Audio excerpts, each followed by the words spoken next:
ఒక ట్రెండ్ని సెట్ చేసి ఒక కల్ట్ సినిమాల్ని మనకు అందించినటువంటి director or cult director Sai Rajesh గారిని వేదిక మీదకి ఆహ్వానించేస్తున్నాము. బేబీ లాంటి సినిమాని తీసి సూపర్ డూపర్ బ్లాక్ బస్టర్ హిట్కి కొట్టి త్వరలోనే మనకి హిందీలో కూడా ఆ సినిమాని అందించబోతున్నటువంటి సాయి రాజేష్ గారు, what a brilliant creator you are. Sai Rajesh గారిని మాట్లాడవలసిందిగా రిక్వెస్ట్ చేస్తున్నాము.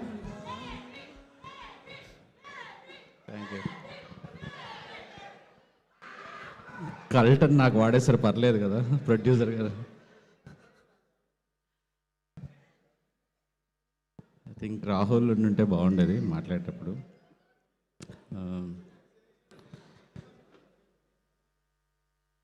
యాక్చువల్లీ నేను ఈ సినిమా చాలా రోజులు ముందు చూశాను, అంటే ఒక 1.5 month ముందు చూశాను నేను ఈ సినిమా.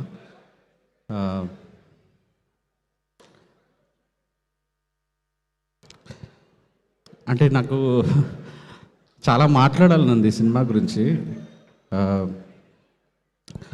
ఎప్పుడో ఒకసారి అర్జున్ రెడ్డి కాంట్రవర్సీ వచ్చినప్పుడు విజయ్ దేవరకొండ గారు TV9 ఇంటర్వ్యూలో ఒక మాట చెప్పారన్నమాట. నెక్స్ట్ ఏం సినిమాలు తీస్తారు, ఇలాంటివే తీస్తారా అంటే, సెటైరికల్గా ఒక మంచోడు ఇంకా మంచోడయి ఇంకా పెద్ద మంచోడయి ఫైనల్గా ఒక నిర్వహణ చెందుతాడు అని ఒక కథ, మీకు గుర్తుందో లేదో తెలియదు, చాలా పాపులర్. సో అలా ఒక మంచి డైరెక్టరు, ఒక మంచి హీరోయిన్తో, మంచి ప్రొడ్యూసర్స్తో మంచి సినిమా తీస్తే ఎలా ఉంటుందో అలా ఉంటుంది. అలా ఆల్రెడీ సినిమా రిలీజ్ అయిపోయింది కాబట్టి నేను సినిమా చూసిన రోజు రాత్రి 2:30, 3 అయింది. నేను ఆ రోజు మీకు మెసేజ్ పెట్టచ్చో, అలా ముందే చూసేసాను పెట్టచ్చో లేదో అని ఒక కన్ఫ్యూజన్లో పెట్టలేదు మ్యామ్. యాక్చువల్లీ ఈ సినిమా నన్ను ఎంత హార్ట్ చేసిందంటే, నేను రాహుల్కి ఈ సినిమా అసలు నిజంగా నేను ఈ సినిమా గురించి మాట్లాడే అర్హత ఉందా లేదా అన్న ఒక అంటే ఇది వేరే మాటలు కరెక్ట్గా కూడా చెప్పలేకపోతున్నాను నేను.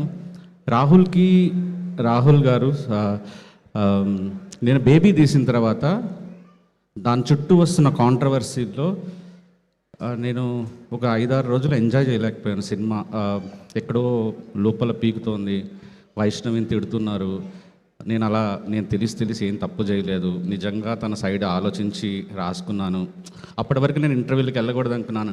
ఇంటర్వ్యూలకు వెళ్ళి నా సైడ్ నా ఆన్సర్ నేను చెప్పుకున్నాను. అయినా కూడా తిట్టారు నన్ను. ఆ టైంలో నాకు రాహుల్ రవీంద్రన్ గారు ఫోన్ చేసి ఇంటికి పిలిచి 2 hours నన్ను కూర్చోబెట్టి, నువ్వు మంచి సినిమా తీసావు కానీ నువ్వు చేసిన తప్పులు ఏంటంటే అవి అని చెప్పి నాకు ఒక 2 hours తన పర్స్పెక్టివ్ చెప్పిన తర్వాత అప్పుడు నాకు అర్థమైంది, ఓకే టోటాలిటీలో చూసినప్పుడు ఇన్ని మిస్టేక్స్ చేశాను నేను. కానీ ఒక డైరెక్టర్ని నేను పడుతున్న మదన లోపలంతా పెయిన్ని రాహుల్ గారితో మాట్లాడిన తర్వాత నాకు అట్లా పోయింది. పక్క రోజు నుంచి నేను సినిమాని ఎంజాయ్ చేయటం మొదలుపెట్టాను. నాకేవైతే తను చెప్పి చాలా న్యాయంగా అనిపించినాయో, నేను తప్పులు చేశాను బేబీలో అనిపించినాయో, అవన్నీ నేను బేబీ హిందీ స్క్రిప్ట్స్లో కరెక్ట్ చేసుకున్నాను. I think I will make you proud bro. Yeah. కానీ నా హీరోయిన్ తిడుతుంటే నేను వచ్చి డిఫెండ్ చేస్తున్నాను, మీ హీరోని తిడుతుంటే మీరు మంచిగా ఎంజాయ్ చేస్తున్నారు. అసలు అదేం లాజిక్ నాకు అర్థం కావట్లేదు. అందరూ హేట్ యూ అంటున్నారు.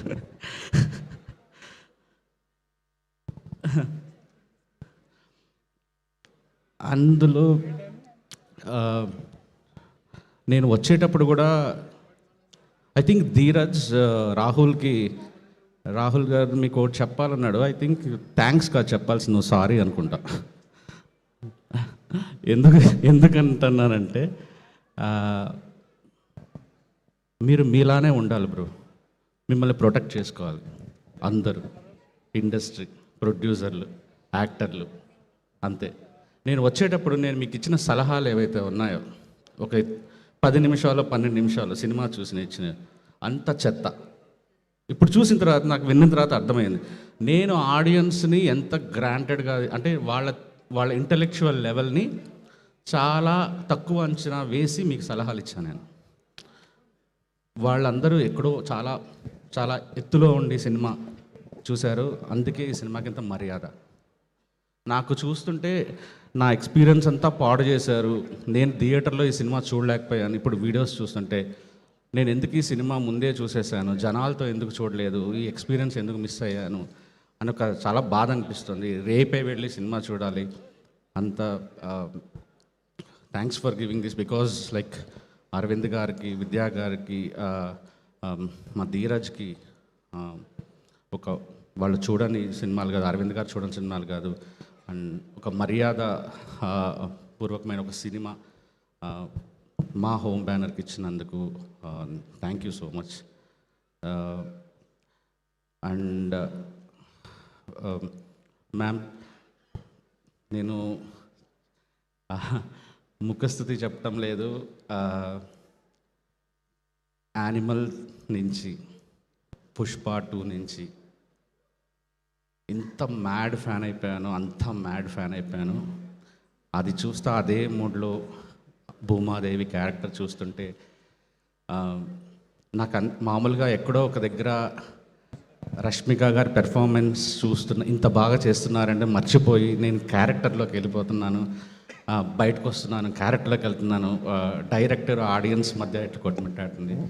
నమ్ముతారో నమ్మరో, నేను ఎస్కే అని కూడా చెప్పాను, నేను ఏమి రాస్తున్నా మీరే కనిపిస్తున్నారు, నా బ్రెయిన్లో ఏ కథ వచ్చినా మీరే కనిపిస్తున్నారు. అంత మిమ్మల్ని వెతుక్కుంటూ వచ్చేస్తాయి మేము క్యారెక్టర్లు, గొప్ప గొప్ప క్యారెక్టర్లన్నీ వెతుక్కుంటూ వచ్చేస్తాయి. డైరెక్టర్లకి ఏదైనా బెస్ట్ రాయాలనిపిస్తే మీ దగ్గరికి వచ్చేస్తాయి. యా, ఇంకా నేను అంతకుమించి ఏం చెప్పలేను. విద్యక్క, ఇంకా మీరే నడిపించాలి. ఇలాగే మంచి మంచి సినిమాలు తీసి మా అందరికీ ఇంకా మంచి మంచి రెమ్యూనరేషన్ ఇచ్చి మంచి మంచి కథలతో కూడా సినిమాలు తీయించాలని కోరుకుంటున్నాను. ధీరజ్ ఎక్కడున్నాడు అసలు?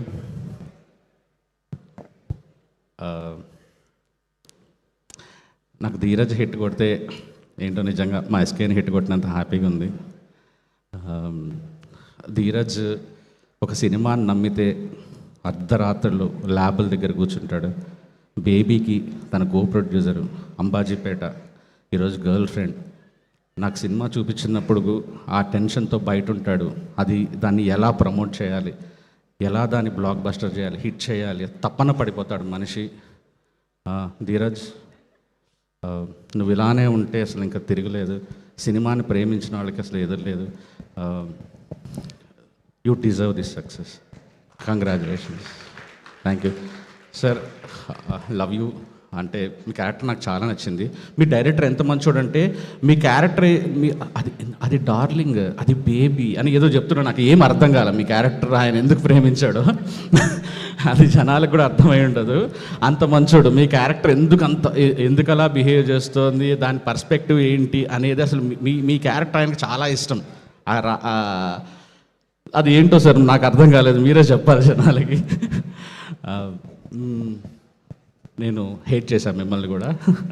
థింక్ అది ఇంపాక్ట్ అండి. హేషమ్ గారు, like big fan of you sir, like loved your music sir. Thank you. Background score sir, darling, super lyrics. నేను సినిమా చూస్తాను ఇప్పుడు. Love you. Thank you. Thank you so much Sai Rajesh నేను గారు. మోగ్లీ ఫుటేజ్ చూశాను, మీ అబ్బాయి చింపి చాట చేశాడు. థ్యాంక్ యూ అండి.